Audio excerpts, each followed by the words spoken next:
Okay, तो आज बात करते हैं प्री वेडिंग शूट के बारे में।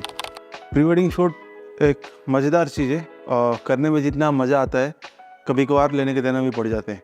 तो आज हम बात करेंगे प्री वेडिंग शूट जब आप करते हो तो किन किन चीज़ों पे ध्यान देना चाहिए, क्या क्या मतलब प्री प्रोडक्शन पे क्या चीज़ें होना चाहिए, प्रोडक्शन पे क्या चीज़ होना चाहिए और पोस्ट प्रोडक्शन पे क्या क्या चीज़ पे आपको ध्यान देना चाहिए। वो सारा चीज़ मैं इन शॉर्ट आपको बताऊंगा। अगर आपको डिटेल में जानना है तो किसी पॉइंट पे भी तो कमेंट में बता सकते हैं, उसी पॉइंट को डिटेल में एक और वीडियो में मैं बना दूंगा। तो चलिए स्टार्ट करते हैं।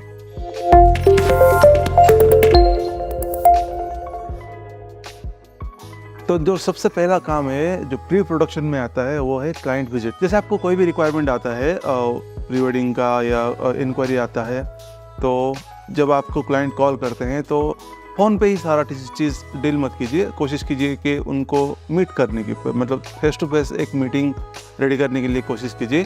हाँ, अगर क्लाइंट बहुत दूर रहते हैं या कोई ऐसी जगह में रहते हैं जहाँ पे जाना प्रैक्टिकली पॉसिबल नहीं है तो वो केस में ठीक है, या दोनों के पास टाइम का शॉर्टेज है या कुछ एक्सेप्शनल केसेस कुछ है तो ठीक है, वरना कोशिश कीजिए कि फ्रंट टू फ्रंट मिलें और वहाँ पे ही सब कुछ फाइनलाइज करें। अब वहाँ पे क्या क्या फाइनलाइज करना है, जैसे कि शूटिंग का डेट, शूटिंग का टाइम, लोकेशन क्या रहेगा, कॉस्ट्यूम्स क्या क्या रहेंगे और सबसे खास चीज़ जो है फाइनेंस, पैसा का क्या जो लेन देन है, जो भी है आपका कितना कैसे पैसा लेते हो, कितना क्या करते हो, वो सारा चीज़ वही जो वहाँ पहला मीटिंग पे ही फाइनल कर दो ताकि आगे जाके कन्फ्यूजन ना रहे। तो अगले पॉइंट से जाने से पहले मैं आपको एक चीज़ हाईलाइट करना चाहता हूँ कि हम प्री वेडिंग्स, पोस्ट वेडिंग ये सब में काम करते हैं। अगर आपको रिक्वायरमेंट हो तो इस ईमेल आईडी पे कांटेक्ट करना मत भूलिए।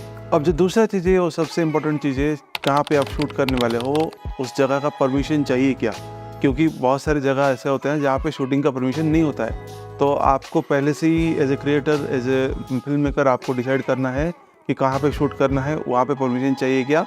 उस हिसाब से आपको पहले से ही परमिशन लेके रखना पड़ेगा, वरना लास्ट मोमेंट में फंस जाओगे। मैं बहुत बार ऐसे फंसा हूँ, इसलिए मैं आपको बोल रहा हूँ कि आप वो सेम गलती ना करें। हम लोग जानते हैं कि कुछ जगह पे परमिशन चाहिए, लेकिन बहुत सारे टाइम ऐसा होता है कि कुछ नया डेवलपमेंट हो चुका होगा वही सेम लोकेशन पे, और उस लोकेशन पे जहाँ पिछले महीने रिक्वायरमेंट लोकेशन का परमिशन नहीं होता था, इस महीना लोकेशन का परमिशन लगा दिए होंगे। तो शूट के 1 या 2 दिन पहले आप ये सब चीज़ें कंफर्म कर लो तो आपके लिए टाइम सेविंग होगा और हेडेक भी नहीं रहेगा। तीसरा चीज़ है आपका जो कौन सा कॉस्ट्यूम है, कॉस्ट्यूम का फाइनलाइज करना। लोकेशन के हिसाब से कॉस्ट्यूम को भी फाइनलाइज करना पड़ेगा। हर लोकेशन पे हर कॉस्ट्यूम सही नहीं बैठता, तो आपके जो क्लाइंट के हिसाब से उनको कौन सा कॉस्ट्यूम चाहिए उस हिसाब से लोकेशन फाइनल कीजिए।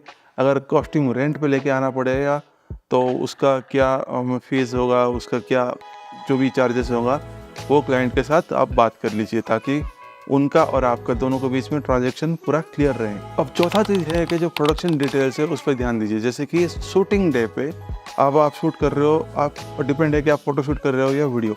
जैसे फ़ोटो शूट कर रहे हो तो फ़ोटोज़ का पोजेस क्या क्या होंगे, उसका रेफरेंस आप ढूंढो ऑनलाइन। आप बहुत सारे जो कैटलॉग हैं वो आपके क्लाइंट को दिखा सकते हो कि ये ऐसे ऐसे पोज से हम फ़ोटो खींच सकते हैं।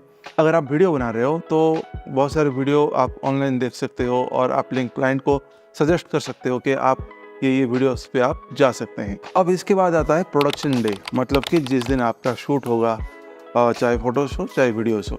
अब प्रोडक्शन डे पे आपको ये ध्यान रखना पड़ेगा कि एवरीथिंग इज़ ऑन टाइम। जो टाइम आप पहले डिसाइड किए होंगे उस हिसाब से ही आपको चलना पड़ेगा, क्योंकि आधा घंटा इधर उधर हो गया तो आपका बहुत सारा टाइम वेस्ट हो जाएगा। मतलब कि मान लो सुबह 7 बजे का शूट का प्लान है तो मेक श्योर कि आप सुबह 6 बजे से या 5:30 बजे से घर से निकल चुके हों। ये आपका और क्लाइंट का दोनों के बीच का इंटरेक्शन होना चाहिए ताकि किसी एक का भी डिले ना हो, क्योंकि किसी एक ने भी डिले कर दिया तो पूरा प्रोसेस लेट हो जाएगा। इधर आधा घंटा लेट हुआ तो शूटिंग पे फिर 1 घंटा लेट होगा, एक शूटिंग में 1 घंटा लेट हुआ तो दूसरा शूटिंग जो 11 बजे होने वाला था मान लो तो वो जाके आफ्टर लंच होगा। फिर जो सेकेंड हाफ में जो शूटिंग होने वाला था वो अगले दिन को पोस्टपोन हो जाएगा। ये सारा दिक्कत जनरली हो जाता है। तो वो सारी चीज़ों को अवॉइड करने के लिए मेक श्योर करें कि एवरीथिंग इज ऑन टाइम। अब दूसरा चीज़, मैक्सिमम टाइम पे आप ये देखोगे कि जो इफ़ेक्ट आप आपके वीडियोस में या फ़ोटोज़ में दिखाना चाहते हो वो फ़ोटोज़ में दिखेगा नहीं, क्योंकि आपका जो क्लाइंट होते हैं वो नॉर्मल लोग होते हैं, वो एक्टर एक्ट्रेस नहीं होते। तो उनको फेशियल एक्सप्रेशन, उनका चलने का अंदाज, उनको ये सब पता होता नहीं है। तो मेक श्योर कि आप उनको हर स्टेप में गाइड करो, ताकि आपका जो वीडियो बने या फ़ोटो जो बनेगा आफ्टर शूटिंग वो एक अच्छा प्रोडक्ट निकलेगा। मान लो कि कोई आप वीडियो बना रहे हो तो वो प्रॉपर सिनेमैटिक होके बने, ऐसा नहीं कि कोई मतलब क्या कहते हैं ओवर एक्टिंग हो गया या अंडर एक्टिंग हो गया, पूरा फ्लैट वीडियो मिल गया आपको, तो वो थोड़ा मज़ा नहीं आएगा। तो एक्सप्रेशन, फेशियल एक्सप्रेशन पे और उनके हैंड मूवमेंट्स पे, उनके वॉकिंग का स्टाइल है, जो भी है, ये सारी चीज़ों माइनर डिटेल्स पे आपको ध्यान देना पड़ेगा एज ए क्रिएटर, कि आपको सजेस्ट करना पड़ेगा आपके क्लाइंट को, ताकि आपसे गलती ना हो जाए। अब ये तो था प्रोडक्शन तक का। इसके बाद जो मेन काम आता है वो है पोस्ट प्रोडक्शन। पोस्ट प्रोडक्शन में आपका आता है एडिटिंग। सारा खेल आप मान के चलो, सारा खेल जो है वो एडिटिंग का ही है। आप कितना अच्छा शूट करते हो, कितना अच्छा प्री प्रोडक्शन आपका कैसा है, प्रोडक्शन आपका कैसा गया, ये सारा चीज़ इतना मायने नहीं रखता। लेकिन अगर आपका आपका प्रोडक्शन को पूरा 100% एक्यूरेसी के साथ करते हो और पोस्ट प्रोडक्शन पे, एडिटिंग पे 19-20 हो जाता है, गलतियां हो जाता है, तो सारा मामला वहीं पे बिगड़ जाना है। तो इसलिए मैं हमेशा सबको कहता हूँ कि आपका जो एडिटिंग प्रोसेस है, उस पर बहुत ज़्यादा ध्यान दीजिए। जैसा आपका प्लान हुआ था उस हिसाब से एडिट कीजिए। आपका कलर ग्रेडिंग चाहे फ़ोटो पे हो चाहे वीडियोस पे हो, वो अच्छे लेवल पे होना चाहिए। म्यूज़िक का सिलेक्शन, अगर आप वीडियोस कर रहे हो तो म्यूज़िक का सिलेक्शन अच्छा होना चाहिए। फ़ोटोज़ कर रहे हो तो फ़ोटो का आपका कंपोजिशन वो अच्छा होना चाहिए। फ़ोटो का एडिटिंग अच्छा होना चाहिए। ये छोटे छोटे माइनर डिटेल पे आपको ध्यान देना पड़ेगा, ताकि आपका जो क्लाइंट है वो आप पे नाराज़ ना हो जाए या डिसअपॉइंट ना हो जाए, ताकि ये जो कॉन्ट्रैक्ट के बाद उनका जो रिव्यू है आपके लिए वो ख़राब ना जाए। अब ये सब के बाद आखिर प्रोसेस आता है डिलीवरी। जैसे कि मैं आपको सबसे पहला स्टेप बताया, क्लाइंट का मीटिंग। वो मीटिंग पर ही आप डिसाइड कर दीजिए कि आपका कौन सा डे में शूट होगा और किस दिन तक आपका डिलीवर हो जाएगा। मान लो आज 1 तारीख को आपका शूट हुआ है और आप कमिट करते हो कि 10 दिन के अंदर हम डिलीवर करेंगे, तो मेक श्योर कि 10 दिन के अंदर आप डिलीवर कर लो। क्योंकि अगेन आप नहीं चाहोगे कि आपका क्लाइंट आप पर डिसअपॉइंट हो जाए या आपसे नाराज़ हो जाए। बाय एनी चांस किसी भी कारण की वजह से अगर आपका डिले होता है तो मेक श्योर कि क्लाइंट को आप इन्फॉर्म कीजिए आपकी तरफ से। क्लाइंट का कॉल आने का वेट मत कीजिए, आप आपकी तरफ से कॉल कीजिए और हम्बली रिक्वेस्ट कीजिए कि ऐसा ऐसा हो गया है, हमें और 2-3 दिन या 1 हफ्ता और चाहिए, जो भी आपके हिसाब से आप क्लाइंट को बताइए और रिक्वेस्ट कीजिए कुछ एक्स्ट्रा टाइम का, ताकि आप दोनों के बीच में अंडरस्टैंडिंग अच्छा रहे।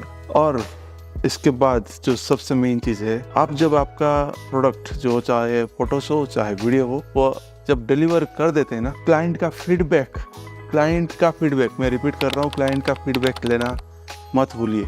क्लाइंट से बार बार पूछिए, एटलीस्ट 1 या 2 बार तो पूछ लीजिए कि आपका काम कैसा लगा, आपके साथ उनका जो इंटरेक्शन था वो कैसा लगा, आपके साथ जो 2-3 दिन ये जो एंटायर प्रोसेस जो चला उसमें उनको वो कितना क्या कहते हैं रिलैक्स थे, या और क्या क्या चीज़ डेवलप हो सकता है और क्या क्या चीज़ अच्छा हो सकता है आपके जो प्रोसेस में, आपके काम करने के तरीके में। ये आपके क्लाइंट आपको अच्छे से बता सकते हैं, क्योंकि हमारा जो स्ट्रेंथ है वो हमें पता होता है, हम क्या क्या काम करते हैं, हम कितना अच्छे से काम करते हैं वो पता होता है। लेकिन हमारे जो नेगेटिव चीज़ें हैं कभी कभार हम उस पर नज़रअंदाज कर देते हैं, मतलब हमको पता नहीं चलता कि ये हमारा नेगेटिव पॉइंट है और ये हमारे ड्रॉबैक्स हैं, यहाँ पे हम गलती कर रहे हैं, वो हमें पता नहीं चल रहा है। हो सकता है क्लाइंट को दिख जाए, अगर क्लाइंट को दिख जाए वो अच्छी बात है, वो क्लाइंट आपको बता देगा ताकि आप सेकेंड टाइम वो गलती ना करो। इसके बाद अगर हो सकता है तो क्लाइंट को रिक्वेस्ट कीजिए एक आपका फीडबैक वीडियो, जो वीडियो बाइट्स कहा जाता है ना,